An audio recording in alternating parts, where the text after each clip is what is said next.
Assalomu alaykum aziz obunachilar, kanalimizga xush kelibsizlar. Bugun sizlarga uy sharoitida ragoshka shirinligi bilan bo'lishaman retsepti bilan. Buning uchun bizga 2,5 kilo un kerak bo'ladi, margarin kerak bo'ladi 200 gram. Razlokida solamiz 1 choy qoshiqda 3 dona tuxumni sarig'ini solib, oqini olib qo'yamiz. Endi esa smetana solamiz yoki qaymoq.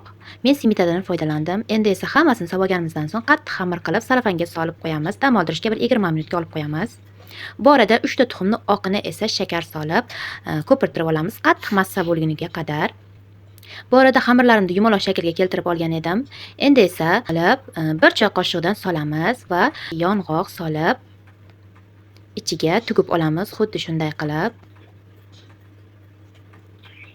Vilka yordamida yana chetlariga gul berdim, ya'ni ochilib ketmasligi uchun, ya'ni chiroyli chiqishi uchun ham. Mana ko'rib turganlaringizdek, endi listimizga terib, duxovkamizga 20 minutga qo'yib pishirib olamiz. 170 gradusga qo'yib.